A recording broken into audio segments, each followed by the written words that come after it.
dan pembinaan lembaga dalam pengutamaan bahasa negara di Kabupaten Ende tahun 2022-2024. Di mana pendengar ya, Kantor Bahasa NTT kembali melaksanakan pembinaan bahasa di ruang publik di Kabupaten Ende. Dan kegiatan ini berkelanjutan selama 3 tahun sejak 2022, dan di tahun ini merupakan tahun kedua dengan tahapan sosialisasi dan fasilitasi layanan profesional penggunaan bahasa Indonesia di ruang publik. Nah, seperti apa pendengar kegiatannya, pembinaan yang dilakukan? Kita akan berbincang bersama dengan Ibu Elis Setiati, SPD M-Home, yang merupakan Kepala Kantor Bahasa Provinsi Nusa Tenggara Timur. RRI, Radio Tangga Bencana, COVID-19. Selamat pagi Bu Eli, salam sehat. Selamat pagi, salam sehat, Kak Temi. Ya, ini semangat sekali nih pagi hari ini nih Bu Elis ya. Ya, selalu semangat ya, karena berada di bumi Pancasila. Oke, dia luar biasa sekali nih Bu Elis. Terkait dengan kegiatan pembinaan bahasa ini, seperti apa Ibu melihat penggunaan bahasa Indonesia di ruang publik yang ada di Kabupaten Ende secara khususnya dan juga NTT pada umumnya? Ya, kita dari kegiatan tahun kemarin kita sudah melihat bahwa masih banyak iklan-iklan yang memang tidak sesuai dengan kaidah bahasa Indonesia. Selanjutnya kita juga melihat spanduk-spanduk ya, kain rentang yang ada di kota Ende itu masih bercampur baur dengan bahasa asing lainnya ya. Jadi kita melihat itu dan kita melakukan dokumentasi, lalu kita kaji.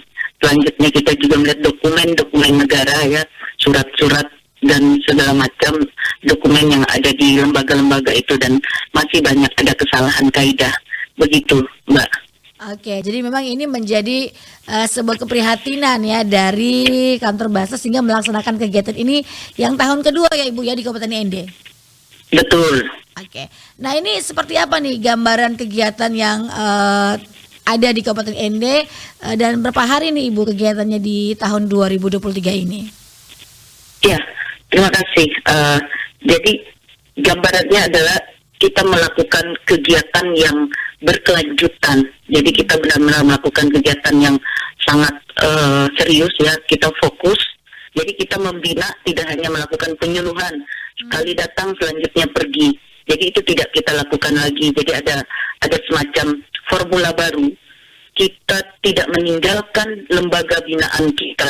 Jadi kita masuk di sebuah kota, kita mengikat diri selama 3 tahun, kurang lebih 3 tahun atau 5 tahun, nanti kita lihat saja perkembangannya. Jadi kita memperbaiki wajah kota Ende ini. Apakah Ende nanti bisa membanggakan Provinsi Nusa Tenggara Timur untuk pengutamaan bahasa negara ini? Bangga tidak masyarakat Ende terhadap bahasa negara yang didahulukan daripada bahasa asing lainnya, seperti itu? Atau bangga tidak orang masyarakat Ende ini terhadap bahasa Indonesia, dokumen resmi mengikuti kaidah bahasa, karena kita juga punya aturan dalam penggunaan bahasa Indonesia yang kita gunakan di dalam dokumen-dokumen resmi negara, karena itu bentuk jati diri kita, bentuk rasa nasional kita terhadap bahasa Indonesia, terhadap bagaimana kita menjadi orang Indonesia, seperti itu, Mbak. Oke, nah ini lokusnya memang dipilih di kota Ende ataukah memang ini akan bergiliran di semua kabupaten kota yang lokus Ende sebagai tempat untuk pelaksanaan pembinaan ini, kegiatan ini? Apakah memang ini dipilih secara acak ataukah memang ini akan bergilir nih bagi setiap kabupaten kota yang ada di Provinsi Nusa Tenggara Timur? Ya, jadi mengingat kabupaten di Provinsi Nusa Tenggara Timur ini banyak sekali, 21 kabupaten dan 1 kota. Jadi kita memikirkan strategi apa yang harus kita lakukan bersama tim teknis. Jadi untuk tim teknis yang bertanggung jawab dalam kegiatan ini, dari kelompok kepakaran layanan profesional pembinaan bahasa dan hukum, maka kami memilih satu tempat yang sekiranya bisa menjadi atau menggambarkan wilayah yang wajah bahasa keutamaan dan dibutuhkan. Setelah kami melihat perhatian dari Kabupaten, kami melihat ada yang bahwa kota ND ini dikatakan bumi Pancasila dan diresmikan oleh Presiden yang baru tahun kemarin ya. Jadi akhirnya memilih kota ND itu menjadi sasaran kegiatan karena sejak tahun 2021 itu Kabupaten ND ditetapkan sebagai kota Pancasila. Nah, sasaran ini kami anggap cukup strategis untuk menjadikan kota ND sebagai kota contoh atau teladan dalam penggunaan bahasa Indonesia yang baik dan benar. Nah, berkaitan dengan hal tersebut, lembaga objek pembinaan penggunaan bahasa di ruang publik yang difokuskan itu menjadi kami buat 3 kategori. 1 adalah lembaga pendidikan, 2 lembaga pemerintah, dan 3 lembaga swasta yang berbadan hukum di lingkungan pemerintah Kabupaten ND. Itu dasarnya adalah karena ini kota Pancasila, maka kami lahir dan tumbuh berkembang terlebih dahulu di kota ini. Oke, apalagi juga Kabupaten ini dikenal sebagai kota pelajar juga nih Bu Elis ya. Ini menjadi kekuatan besar nih. Oke. Nah, ini ada 3 lembaga yang diikut sertakan nih dalam kegiatan ini Bu Elis. Dari mana saja nih peserta atau sasaran target dari kegiatan ini? Oh ya, jadi dari 45 lembaga ini dari lembaga pemerintah atau TB itu dari ada 15 dan ada 15 yang ikut sertakan yang sama dalam bagian organisasi Setda Kabupaten ND, bagian hukum Setda Kabupaten ND, lalu bagian humas dan protokol Setda Kabupaten ND, Dinas Transmigrasi dan Tenaga Kerja Kabupaten ND, Dinas Perdagangan dan Perindustrian Kabupaten ND, Dinas Pariwisata, Dinas Koperasi Usaha Kecil dan Menengah, Dinas Sosial Kabupaten ND, ya, Dinas Kependudukan dan Catatan Sipil, Dinas Perpustakaan dan Kearsipan, Dinas Komunikasi dan Informatika, Satuan Polisi Pamong Praja Kabupaten ND, Dinas Kesehatan, Dinas Pendidikan dan Kebudayaan, Dinas Perhubungan Kabupaten ND. Jadi dinas-dinas ini yang memang secara langsung ada yang mengeluarkan peraturan untuk spanduk atau kain rentang yang ada di Kabupaten ND, terus Dinas Pendidikan yang biasa menggunakan surat menyurat atau dokumen resmi yang ada untuk lembaga-lembaga lainnya juga, dan ini dinas-dinas yang memang kami anggap penting ya, strategi. Terus untuk lembaga pendidikan itu ada sekitar ada sekitar 15 juga. Jadi SMA Muhammadiyah, SMA Katolik, SMK Yos Sudarso, SMP Negeri 2, SMA Katolik, Surya Dikara, SMK Negeri 1 ND, SMP Muhammadiyah, SMA Negeri 2 ND, SMK Negeri 2 ND, ya ini ada SMK dan ada SMA-nya, SMA Katolik, Santo Petrus, SMP Katolik, Veteran Dao, SMK Katolik Surya Dikara, SMP Negeri 1, ND Selatan, SMA Katolik Prateran Dao, SMP Negeri 1, SMA Islam Mainah, ya SMA Alciora, lalu SMA Negeri 1 Man Inde, SMP Santo Ursula ND. Jadi ada 2 lembaga juga, termasuk BUMD, rumah sakit daerah, lalu lembaga penyiaran publik seperti RRI ya, ND kita sertakan juga. Lalu lembaga swasta itu sudah Hotel Harrison, Hotel Flores, Mandiri, Hotel Grand Wisata, Hotel JND, Air Minum Kelly Mutu, Barata Supermarket, Roxy, Swalayan, dan Hero Supermarket di atau Kota Cafe ya. Jadi bisa kami ganti berdua itu.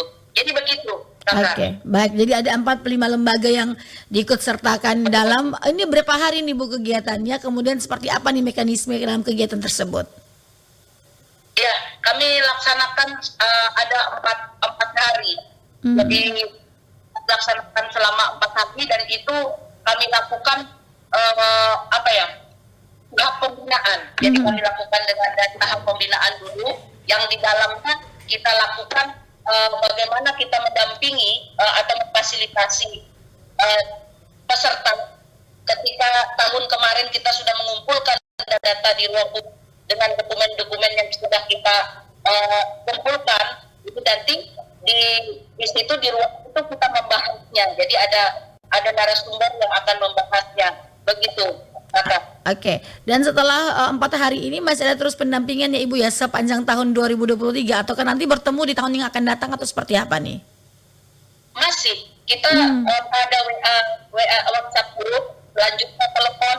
Jadi secara pribadi mandiri itu dilakukan terus. Mereka setiap ada surat mereka melakukan semacam konsultasi. Jadi kita memfasilitasi konsultasi mereka sepanjang waktu yang dibutuhkan mereka. Jadi semacam 1 kali 24 jam begitu. Oke, jadi ini terpantau terus nih untuk penggunaan bahasa di ruang publik ya dari lembaga-lembaga yang dijadikan sampel nih ya untuk 45 lembaga ini Bu Elis. Ya, jadi tahap pembinaannya itu jadi ada beberapa tahapan. Itu penentuan lembaga sudah kita lakukan pada tahun 2022 ya Mbak ya. Nah itu kita juga melakukan audiensi dengan pemangku kepentingan lembaga, jadi bertemu dengan bupati. Jadi kami bisa bertemu bupati itu pada tahun 2023 di awal tahun. Yang sebelum kita bertemu dengan asisten 3 ya begitu. Jadi ternyata bupati mendukung kegiatan ini dan meminta perangkatnya untuk ikut serta bersama dalam pengutamaan bahasa negara di Kabupaten ND ini. Begitu bentuk dukungan bupati. Oke, baik. Kemudian yang terakhir nih Ibu, goalnya dan juga harapan yang ingin dicapai dari kegiatan ini seperti apa? Ya, harapannya adalah kami berharap bahwa kota ND ini menjadikan bahasa negara itu adalah bahasa utama. Jadi taat dan kaidah, dan dari kota ND juga kami juga mendapatkan bahwa pembinaan ini berhasil ya dengan persentase kualitas penggunaan bahasa negara itu meningkat sebesar 92%. Kami harapkan di tahun 2024 itu. Jadi kami juga berharap bahwa objek bahasa lembaga itu kenaikannya menjadi 100% ya. Jadi kita akan bangga nanti melihat bahwa kualitas kebahasaan itu meningkat nilainya di atas rata-rata ya. Jadi nanti ada hasilnya adalah perubahan di wajah kota ini, baik dari perubahan penggunaan kain rentang atau spanduk dengan tulisan yang benar, lalu nanti dokumen negara juga akan semua taat kaidah seperti itu. Oke, baik. Sukses Ibu Elis ya untuk kegiatannya. Ini berarti masih di ND ya Bu, ya masih semangat selalu nih menebarkan dan memberikan edukasi nih Bu Elis dan teman-teman dari kantor bahasa NTT ya. Ya, kami berusaha karena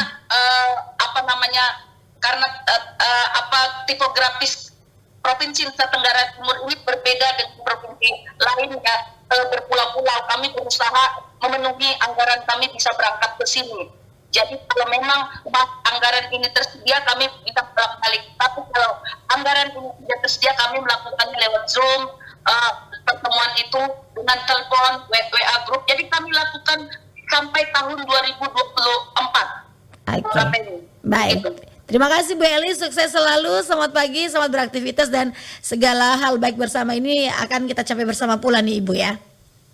Terima kasih Kak Bemi, begitu pula yang kami harapkan untuk Radio Republik Indonesia agar nanti juga ada perubahan-perubahan baik yang signifikan yang dilakukan di Radio Republik Indonesia ini untuk wajah bahasa kita di akan datang.